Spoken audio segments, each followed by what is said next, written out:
this is Chia from Brand24. Welcome back to another brand new episode of the Social Recap, our weekly rundown of all the latest highlights from social media and digital marketing news.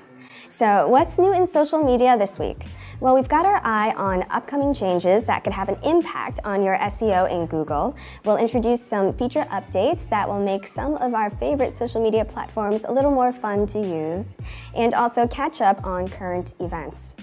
So YouTube is the most well-known video sharing platform in the world, with over billions of users globally, including a large number of sponsored YouTubers who create video content for the platform like it's their full-time job, which for some of them it is. Recently, however, the two worlds of YouTubers and YouTube collided in a tragic way when a YouTuber carried out a mass shooting at the video sharing platform's headquarters over in San Bruno, California.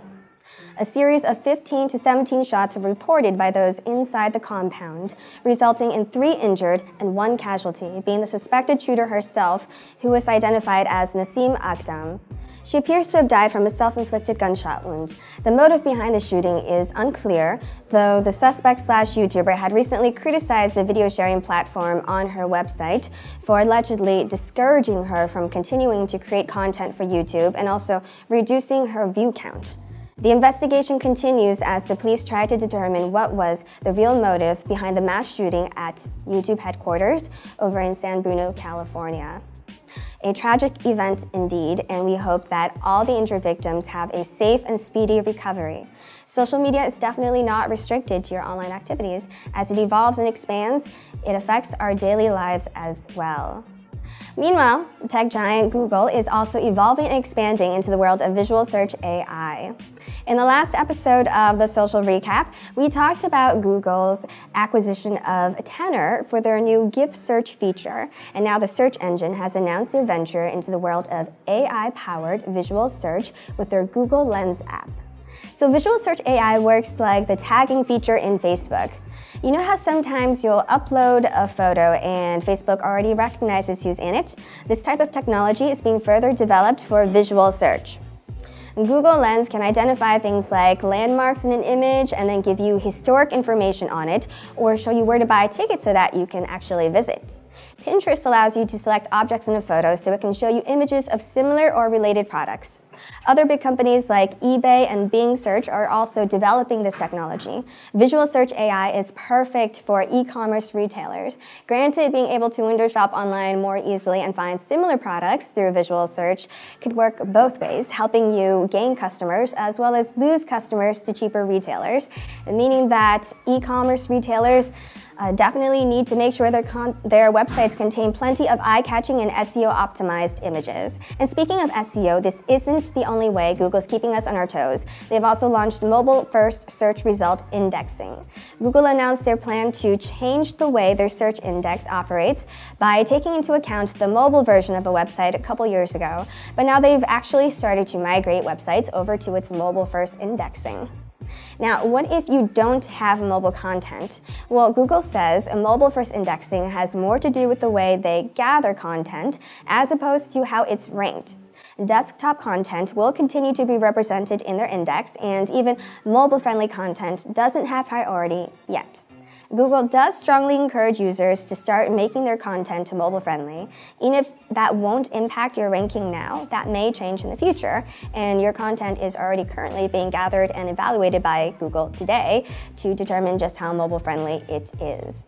However, even as Google works towards developing their visual search AI, their former head of search and AI, John Giannandrea, will be joining Apple as their new leader of machine learning and AI strategy. Jeff Dean, co-founder of Google Brain, a research unit behind many significant advances at the company, will be taking over as the head of the entire AI unit after Giannandrea's departure. It will be interesting to see what kind of changes are in store for both Google and Apple with this new leadership. No pressure. And back to Facebook for just a minute. It wasn't so long ago that the platform announced a multi-step series of changes that it would be making in response to the data security breach from the Cambridge Analytica scandal, which we covered in depth in episode 4 of the Social Recap. Here are 2 more changes that are coming up.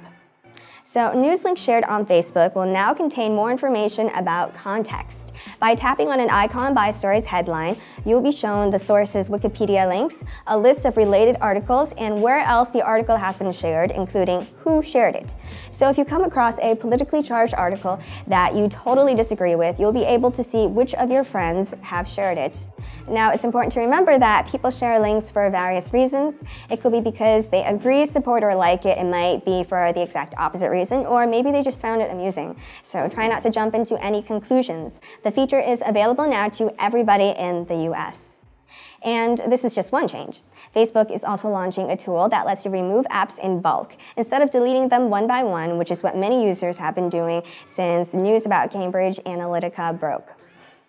And just like Twitter recently came down on a bunch of shady accounts linked to spammy cryptocurrency ads, which we talked about in episode 5 of the Social Recap, Facebook has also suspended nearly 300 accounts and pages that were linked to the Internet Research Agency, which is a misinformation agency with connections to Russia. A majority of the content was language-specific and directed at Russian speakers. Pages and accounts included RuOpen, Politkach, and Spicy Blogger, sharing things like political jokes and requests for strange and scary stories from readers. Well, that's all the social media and digital marketing news we have for you today. This week, we're letting our Messenger bot tell you about our favorite tools. We focus on a couple that will help you optimize and even automatically classify and caption your images so that you'll be ready for the AI-powered visual search. Just comment below this post to find out which tools we're talking about. And now for those feature updates to some of our favorite social media platforms that I mentioned earlier. Pinterest is coming out with a following tab. It will let their users view pins from just people that they follow, as well as recommend new people to follow, making it easier to find new inspiration on the platform while also increasing the social component. As Snapchat, in the meantime, is introducing group video chats where users will be able to video chat with up to 16 of their friends at a time, or 32 if they use group voice chat. Snapchat users can apply different lenses and still send messages during a group video chat.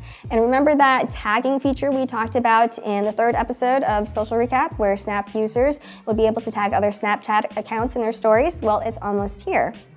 All of these feature updates for Pinterest and Snapchat will be available within the next few weeks.